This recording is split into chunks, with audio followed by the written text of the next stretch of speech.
Katika kaunti ya Nakuru palipo mwanahabari mwenza Ruth Sarmoi. Ruth, iwapo unanipata, je, ni libade ya ufanisi kwa wakazi maeneo hayo na wafanyakazi?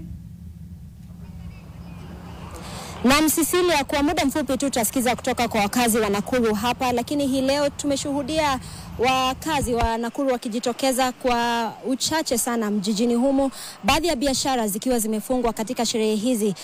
Kumbuka kwamba jambo mojawapo ambazo zimeweza kujitokeza katika hotuba zilizowasilishwa pale ni kwamba wamependekeza ya kwamba mshahara za wafanyikazi iweze kukatwa, ama zile statutory deductions iweze kukatwa kutoka kwa net, sio gross.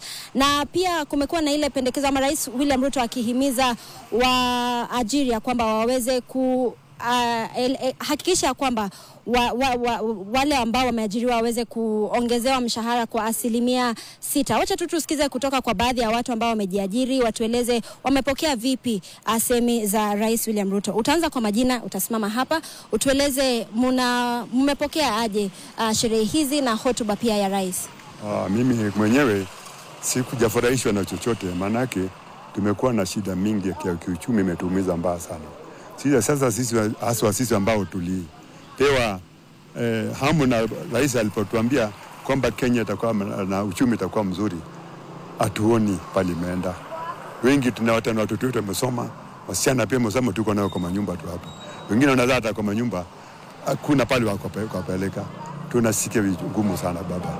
Kwa kweli rais wetu tulipomchagua tulikuwa na nia kwamba atatuambia bottom up, tukafikiri ni up, kumbe ni bottom down. Hadi zake za kutuambia kwamba nimetenga. Na hiyo imetengwa hata tuioni mpaka imetengwa mpaka lini. Sasa tunamuomba ili alitenga sasa haitoe tuone uzuri wa uchumi wetu. Kwa sasa umeajiriwa ama umejiajiri, na hali ya maisha na biashara iko vipi? Maisha ya kibiashara kwa sasa tunasikia vigumu. Maanake mimi nafanya kabari hii ya jua kali. Watu kama wako na pesa kule ndio tunapata pesa mashinani. Sasa hapo hakuna. Unakuta mtu anakuletea labda 400. Na ukifika kwa nyumba ndio kila kitu. Unafika hata una chochote. Au hata una kitu yote ya kuweza kusave. Kwa hivyo tunaumia zaidi. Kwanza pango pa kuku. Mimi ninauza kuku na tulikuwa tunanunua kwa wakulima, tunapata ndio upate kitu yako. Ukienda huko hoteli zote ambazo tulikuwa tunaenda zilifungwa zote. Wote wamefunga kwa vile watu hawakuji kwa hoteli zao. Kwa hivyo tunaona ngumu sana. Hata hali ya biashara tunawachana. Kwa hivyo ndivyo hivyo baba. Kwa sababu rais aseme vitu ukweli, otherwise anasema ataingia asubuhi saa 2, atatoka asubuhi saa 1. Yeah. Huyo ni maoni yake, anaeleza kwamba biashara ama hali ya biashara ni magumu. Wacha tusikize kutoka kwa mwajiri mwingine ambaye anafanya pia katika sekta hiyo ya jua kali. Utaanza kwa majina na utueleze. Rais ameeleza ya kwamba wanabiashara ama waajiri wanafaa kuongeza 6% kwa waajiri wao. Wewe umetekeleza hiyo kutoka mwaka jana ama hali iko vipi? Kwa majina naitwa Ochieng Kevins.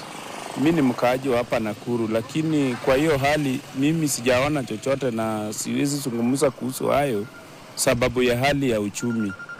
Uchumi tunayo saizi ni mbaya zaidi, ambapo tunalia kama inaweza rekebishwa, ifanyiwe marekebisho kwa haraka sana, ndipo tunaweza sema hiyo 6% inaweza patikana iongezwe baada ya uchumi kurekebishwa.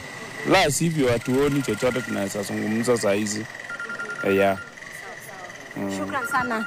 Cecilia, jinsi ulivyosikiza, huyu ni mwajiri mmoja tu amesema kwamba bado hajaweza kutekeleza nyongeza ya 6% ya watu ambao wamewaajiri. Na Rais William Ruto amehimiza wafanyikazi waweze kutekeleza nyongeza hiyo, lakini ukisikiza wanalalamika ya kwamba gharama ya maisha iko juu na hawawezi kufanya jinsi serikali inaamuru. Hayo tu ni baadhi ya maoni kutoka wakazi katika kaunti ya Nakuru. Kwako studio. Asante sana Ruth Sarmoi, bila shaka kutoka maeneo hayo ya Nakuru. Mtazamaji, umewasikia wanavyosema wafanyakazi wengi wao wangali basi hawajaridhika.